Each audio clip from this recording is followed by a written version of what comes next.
Good evening. It's my pleasure and my honor to be able to talk with Fritz for a while. We're grateful to him for his friendship and for his knowledge and wisdom over the years, and for some tangible gifts that he has given to the society, two or three of which we'll be looking at shortly. The format will be this: I will talk with him and ask him some questions, and then after I have that privilege for a while, then we'll open it to the audience, and you can ask him some questions too for the duration of the program. So, having introduced that, let's begin by asking you this, Fritz. Was there a particular time when you came to realize that the Schiebels, and more particularly the Hellerichs, were a part of Thomaston's history? Well, my grandfather was one of the bosses at the clock shop. So he contributed there. I had an uncle who was a boss, Tim, and my father came in and was a wood carver before they had machine carving to do on the cases. He would hand carve the master case after they came through with this machinery. So his job, of course, that's what he came here for, was wood carving. So the thing of it is, after they got that part of the thing where they copied, traced out the carvings, then his job began to be in limbo. So he took up drafting, which meant he made the plans, the blueprints for the clocks that came along. But the Schiebels always were closely related in a supervisory way with the clock shop. My grandfather at one time used part of our house, one room upstairs, and he had this small lathe that's here now. But I can show it to them. I'll hold it up for them. All right. That was used to true the wheels and the clocks, so that when the supervisors or the bosses, the same as Plume and Atwood, contracted some of these jobs out in the factory, and the boss got so much money he could hire who he wanted and pay him what he could or wanted to. So that's why he kept one man that lived in our house up there truing wheels for him for some little time. So that all contributed to the history of Thomaston. And that was John Schiebel, your grandfather. My grandfather was Johann Baptist Schiebel, but then he was known as John B. Schiebel. Mm-hmm. And then he had a son, John L. Schiebel. And it was your father, Wilhelm Hellerich, you told me earlier, was born in Stuttgart? Born in Stuttgart in Germany. He came over in 1900. So that he started worked for a year or two around Philadelphia, and then he came up here with the clock industry to go to work in that.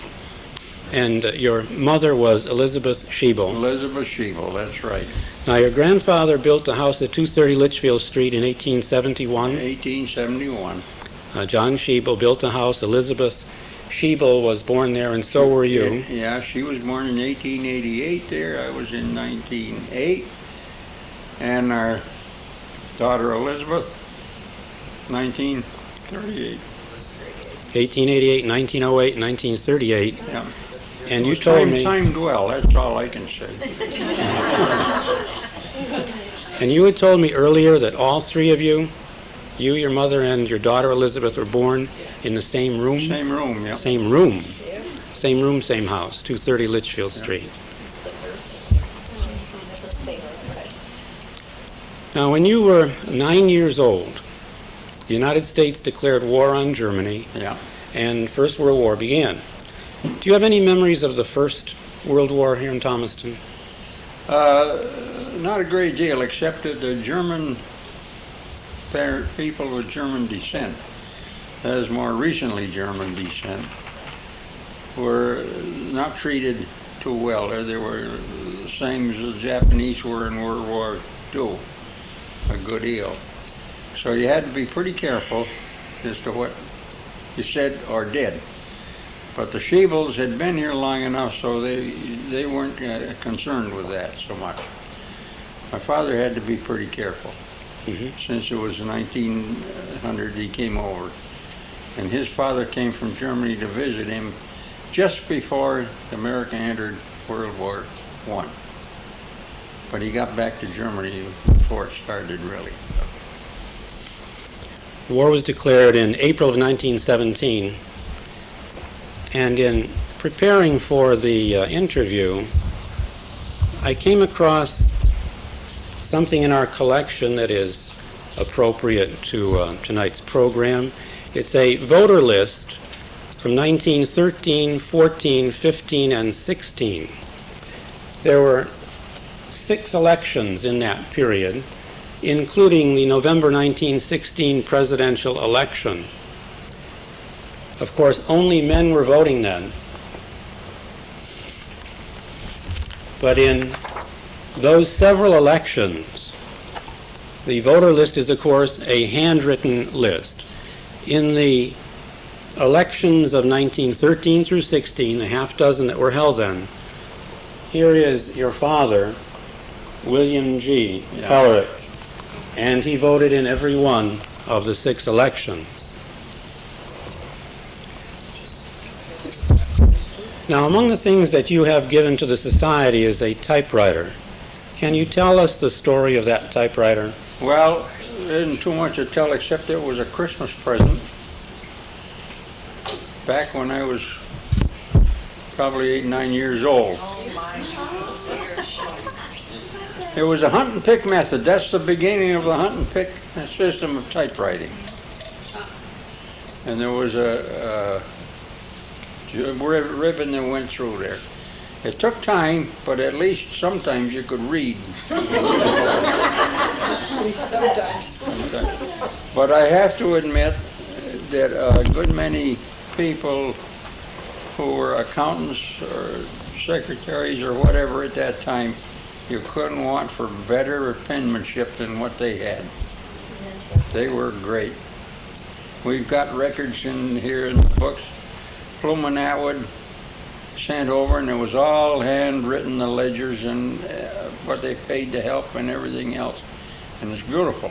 That handwriting is nice.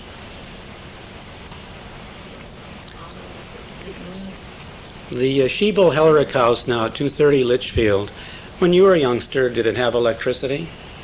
Not to begin with. When I was fairly young, they put in, we had a garage down by the road, and my uncle put in a generator that lit up 1 or 2 lights in the house. It was a big 5 horsepower Fosse engine.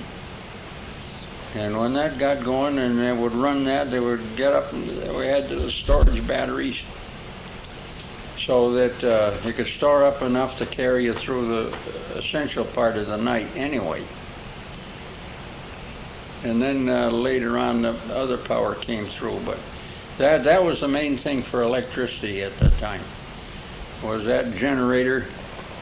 And then of course when the garage was built, because my uncle needed it for cars that he had. He owned the second registered car in town here, John Sheeble did.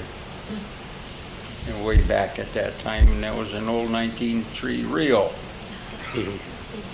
But he kept that down. He had to have it in the garage, and then he had a Stanley steamer, which of course couldn't drive up the hill to the house anyhow. But with the Stanley steamer, he came back from Bantam Lake one time, and by the Wigwam Reservoir, he couldn't get up that hill up to your grandfather's place up here. And so he had to go back to Morris to get Deacon Twing and his team of horses to come and pull it the way up. And he soaked him $10, which at that time was about too much pay. And by golly, I never heard the end of that one either. So. But he got the thing home again. Can you remember when you got a telephone at the house? The telephone came in, I think, it was in the 1920s. We finally got a telephone there. Because it's when I was in college, I was able to call home once in a while. But you couldn't do it too much because it cost too much to do it. As a teenager growing up in Thomaston in the 1920s, you graduated from Thomaston High School in 1925, Yeah. class of 1925. Yeah, And that was at what we know as Grove Street School, that's right. currently Grove Manor. Now, can you tell us about some of those teenage memories into high school at Grove Street? Well, we had to take some classes that I don't think is necessary today, nor yesterday then either, but Latin was one of them. We had to have it. And some of them here have had Latin. And we had to have some French. But and our Latin teacher came from Maine. We had the corner room there, just about where Charlotte Monahan lives. Oh, historical room, huh? Yeah, historical room. But the building was built anyway in 1923, and that's when we went in the fall of 23. You were the second class then to graduate. Second class that graduated from that, yeah. And we graduated, of course, graduation exercises took place in the Opera House here, as all of them did at the time. So that, well, and when I was a teenager, I used to help at the Opera House for plays and things as a prop man. I didn't do any acting, but help them bring the stuff on, roll up the curtain and roll it down again. And that was one of these big curtains with a big roller, and you had to crank it up. And there was an empty whiskey bottle inside that roller, and that thing rattled up and it rattled down. Was it empty? It had to be after a while. Some of your classmates in the class of 1925 included Gardner Hotchkiss, Yep. who was the class president. Yeah. Can you tell us something about him? Well, Smokey was known as Smokey Hotchkiss. He, well, I was trying to think now what we did, nothing special, because I couldn't, except I tell you, not him so much, but I took his sister to church get together here when it was, Episcopal Church was there where the library is now. And the father, Ed Hotchkiss Sr., said, "You get her home by 10 o'clock. Well, I looked at the clock, it was 5 minutes to 10, and I said to her, we got to get home, because she lived down on the corner of Union Street and Elm Street. And I was just going down the stairs there, and by golly, Mr. Hotchkiss was out there waiting for her. He took her home, and I never took her out again." You were late.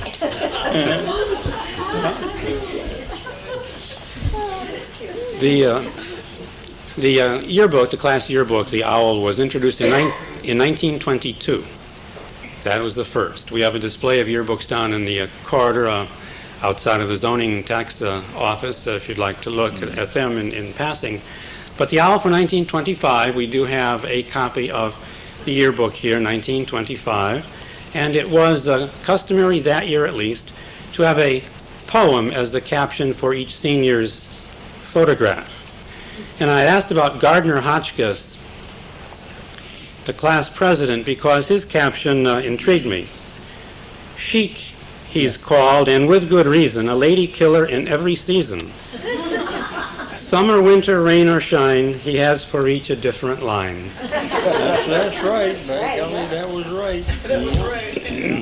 He lived up to it.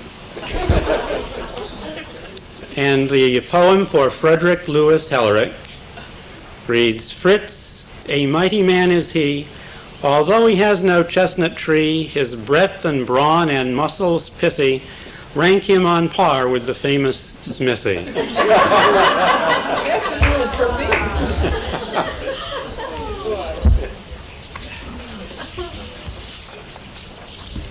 Well, after high school, what came next?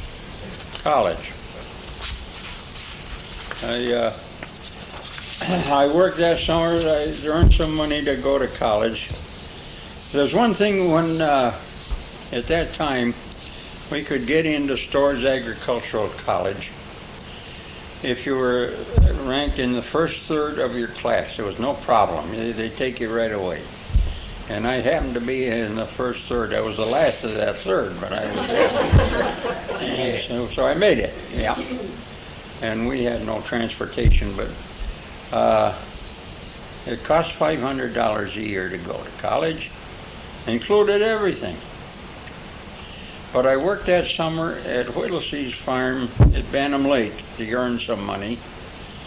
You didn't get any money until you finished the summer, which was $100 that I got out of it, which was pretty good money then. Of course, we got our food and board and everything, you know, room and all along with it.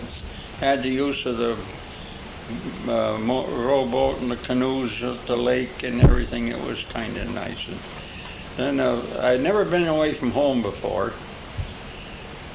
When I came home here, I went to college. It took a good half day to get there, a little over sometimes, depends how trains and things ran. I got over there and I got homesick right away. I called home and I told my mother I was coming home. I'd had enough. She said, "You're staying." No, I stayed 4 years. So you didn't fool around those days. You just did it.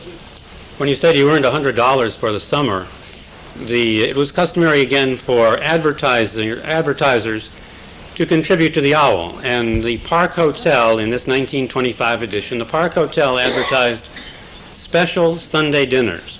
And the special for Sunday, there were two of them. There was a steak dinner for $1 and a chicken dinner for $1.25. Hard to explain. It is.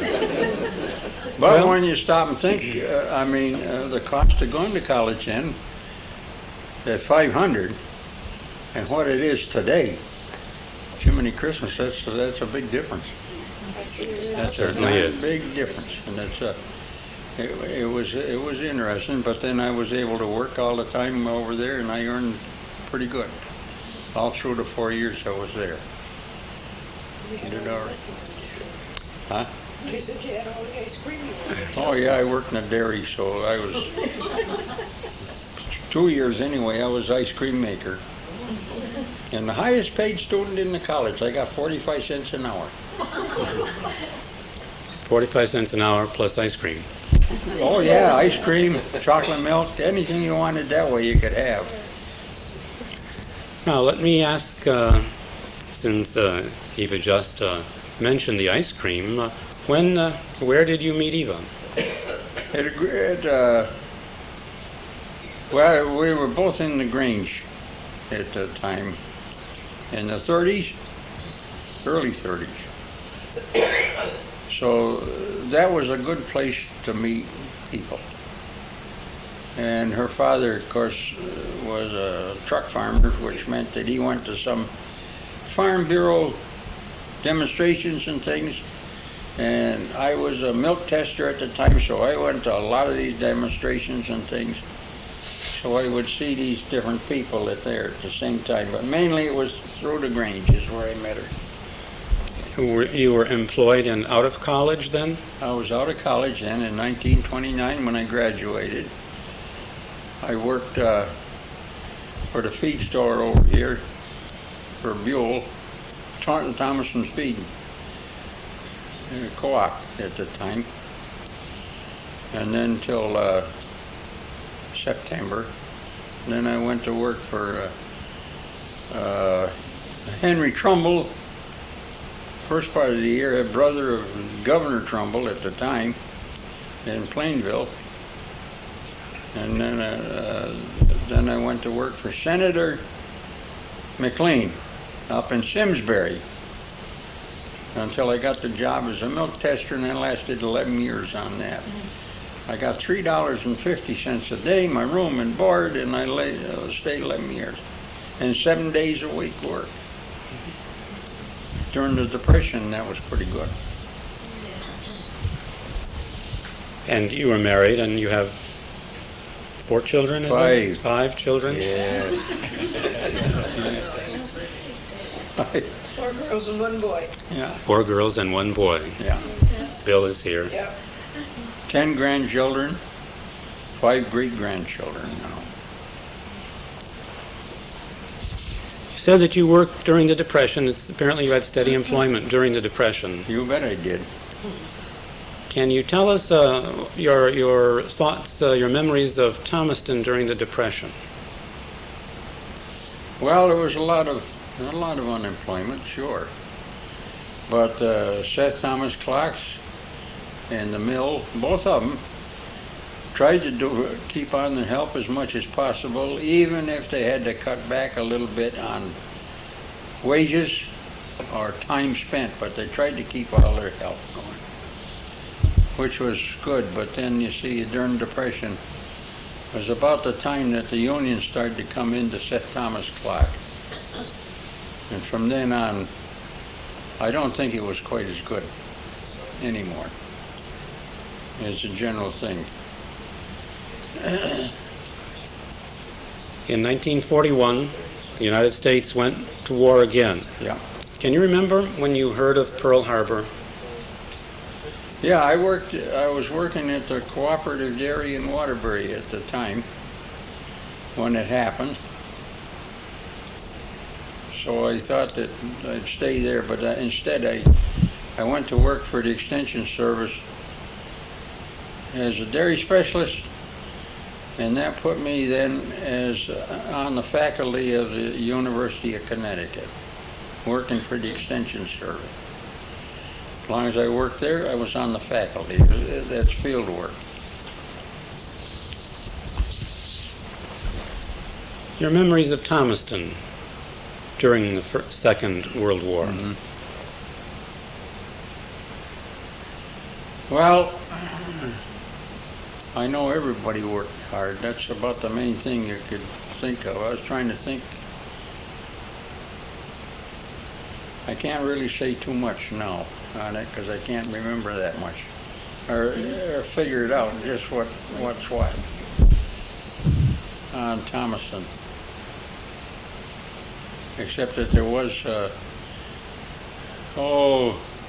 crime plenty.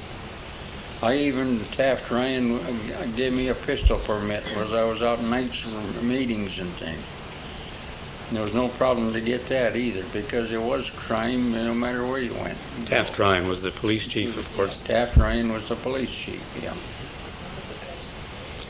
Well, from your perspective then, growing up on Litchfield Street, separated by Northfield Brook and your street from manufacturing, and then staying there as that brook became a raging river in 1955, Yep.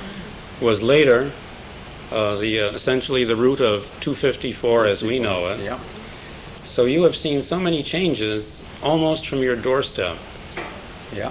Well, you see, start with, when I was real young, right directly across from the house, there was a good pond. The remnants of the dam are still there. And they went out when I was, 5, 6 years old. 4 o'clock in the morning, it was a roar, and the whole dam broke out, and that was the end of that. But you see, that supplied power for Bradstreet's and Gristmill, just below it, and that's where Nelson had his oil tanks at one time. And then Peanut Hill ran up through there too, but there was a little flume that came from the pond across the road and down a chute that ran turbines that operated the grist mill. Because when we were kids, we used to play in that mill there till you got chased out. But that was a big mill, that Bradstreet's mill, one time. Well, last question I have is this. You've lived for much of this century in Thomaston. Yeah. Can you just tell us what your reflections are living your life in Thomaston? They've been, as far as I'm concerned, they've been good. It's been a pleasant place to live. There's been a lot of new houses come in, the good farms. There were a bunch of farms that have gone. But you drive around now, there's a lot of new streets and things that we didn't have. There's some things that are better, no question about it. They take right up by you there, just in that meadow just below your house. There was a meadow at that time. While my grandfather was building the house that I live in, my grandfather and grandmother lived there for a part of the year, and he walked to work at the clock shop every day. And if my grandmother took Uncle John downtown before he moved in up there to the house, she had to wheel him in a baby carriage on that dirt road down to Thank You Ma'am's all the way down to Thomas and back up again. So I mean, Who lives up there now near where he was? They probably would have well, there was a Peck that lives in there. There was, anyway, just below you. Yes, Ed Peck used to live in the house below, and Bill Curry, the Currys live there now. Peck's below them. Yeah, well, Birds are there. This house set back off the road a ways. And the cellar holes probably are still there. I mean, remains of them. But this was back during, you see, right after the Civil War. So no, that's about the best we can do as far as memories of Thomaston. Generally have, as I say, have been real good. I can't kick a bit. You go to some, there hasn't been all that squabbling that you see in some towns. Good bunch of people here all the way through. I can't kick. Oh, thank you. It's very nice to hear that. I would like to open it up now to the audience. If you would like to ask a question, I'll repeat it because of the recording, and we'll take a few minutes for you to ask questions.